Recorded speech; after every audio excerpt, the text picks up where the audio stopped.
Baik, bismillahirrahmanirrahim. Assalamualaikum warahmatullahi wabarakatuh. Baik, perkenalkan nama saya Ibnu Subagio, mahasiswa Teknik Lingkungan FTSP UII.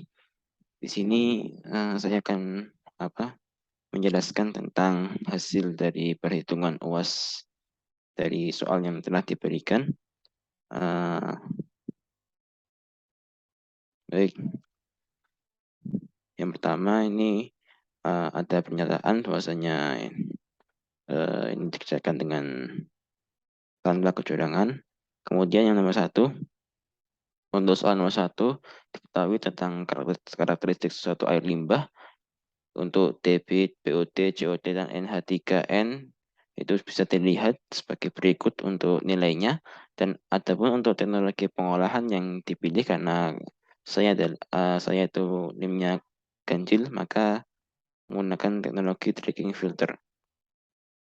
Kemudian berikutnya adalah terkait dengan kriteria desain dari tracking filter sendiri itu sebagai berikut. Jadi untuk tracking filter sendiri itu nanti ada beberapa tipe, ada yang low atau standar, kemudian ada yang high dengan tipe packingnya adalah rock atau batu, kemudian yang high ada yang rocking. Untuk kriteria desain sendiri adalah sebagai berikut. Nah, selanjutnya untuk perhitungan, itu yang pertama kita menghitung BODL, konsentrasi dari BODL atau L0 dari primary satellite. Itu untuk rumusnya adalah LO sama dengan SO per BOD5 per BODL. Kemudian selanjutnya menghitung reaction rate konstan pada suhu 23 derajat Celcius. Itu diketahui hasilnya sebagai berikut. Kemudian tahapan yang ketiga itu adalah menghitung tentang influence BODL concentration reach yang menyentuh filter, yang reaching the filter L1. Untuk rumusnya sebagai berikut. Kemudian yang nomor 4 itu adalah menghitung LT dari Fels equation, dari persamaan Fels sebagai berikut. Kemudian nanti menghitung LT per L1, kemudian dilanjutkan dengan menghitung LT. Setelah itu dilanjutkan dengan menghitung S atau konsentrasi. Kemudian yang kelima itu adalah determine diameter of filter. Jadi ini menghitung diameter dari filter, dari tracking filter itu sendiri. Nah, untuk rumusnya sebagai berikut. Ini cukup panjang bagiannya. Untuk total hydraulic loading rate itu ada 6 meter kubik per meter kuadrat hari. Ini diambil dari kriteria desain. Kemudian untuk filter area yang dibutuhkan itu ada 1257,5 meter kuadrat. Nah, ini nanti direncanakan karena ada 2 reaktor, maka ini dibagi 2 sehingga setiap reaktor itu luasnya sekitar 628,75 meter kubik. Untuk diameter dari setiap filter itu karena bentuknya adalah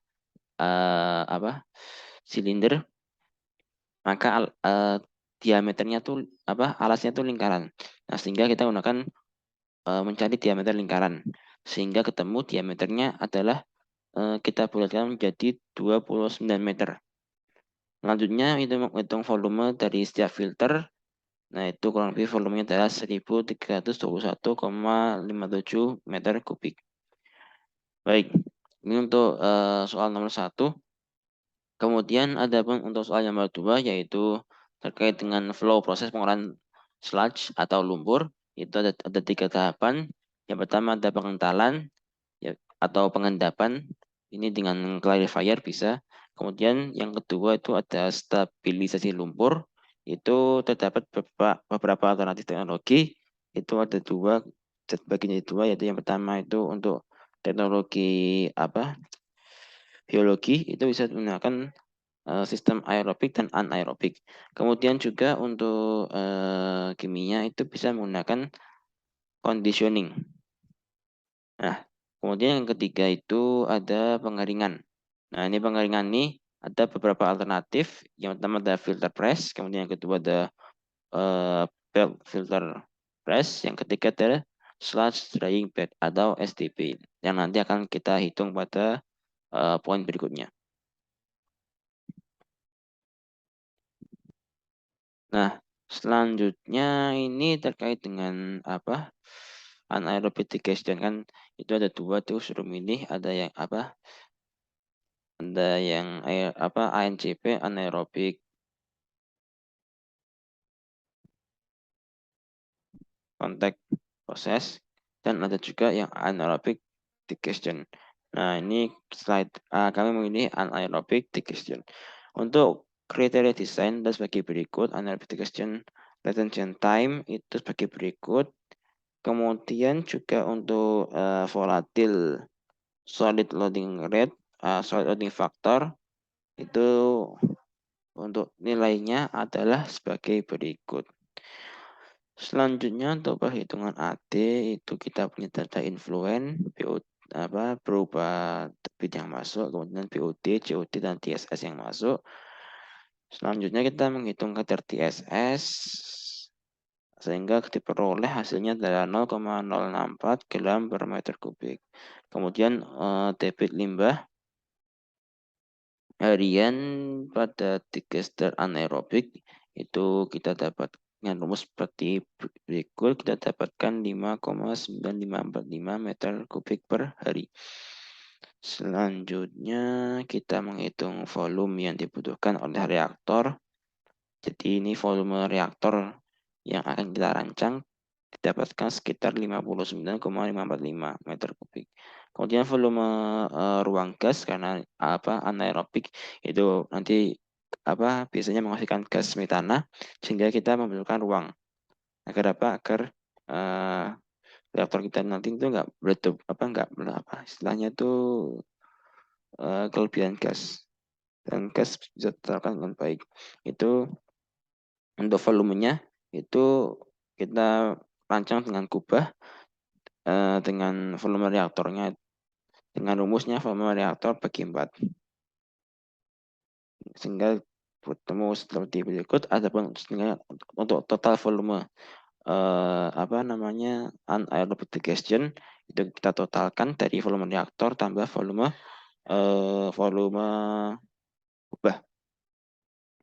Selanjutnya yaitu kita menghitung terkait dengan dimensinya, karena kita pentingnya adalah silinder untuk volume reaktornya, sehingga kita rencanakan tingginya ada 4 meter. Kemudian karena tingginya 4 meter, sehingga diameter kita masukkan ke dalam rumus volume silinder, sehingga kita temu bahwasanya untuk jari-jarinya adalah sekitar 2,25. Artinya itu diameternya sekitar 5,5 meter. Ataupun untuk kubahnya itu kita rancang dengan bentuknya setengah lingkaran, kemudian dengan tingginya adalah sekitar 1,53 meter. Selanjutnya karena ini anaerobik, maka menghasilkan gas metana. Nah, ini adalah perhitungan terkait dengan volume gas metana. Untuk volumenya sendiri adalah kita masukkan rumus ini 0,35 dikali dengan BOD loading kurangi 1,42 dikali PX. Nah, untuk BOD loading sendiri kita hitung di sini BOD load.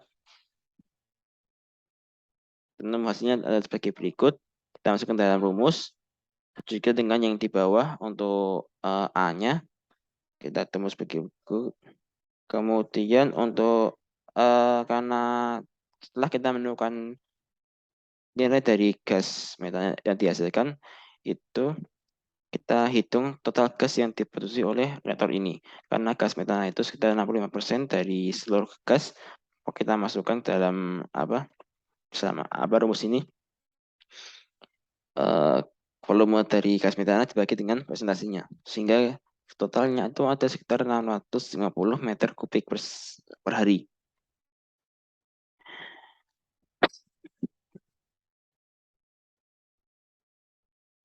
Baik, selanjutnya terakhir yaitu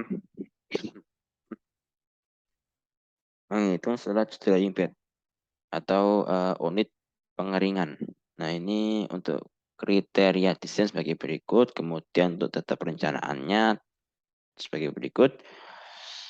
Terus untuk solid itu seperti berikut, rumusnya kurang lebih sebagai berikut. Luas, kemudian lebar bak, panjang. Nah, ini kan kita bentuk apa namanya dalam sketsa itu bentuknya adalah balok ya. Ini untuk sketsanya lebih lengkap seperti itu. Nah, selanjutnya ini untuk skema drinking filter itu adalah sebagai berikut. Ya, diameter 29 meter, kemudian untuk tingginya sekitar 2 meter. Baik, demikian presentasi terkait tugas dari saya. Assalamualaikum warahmatullahi wabarakatuh.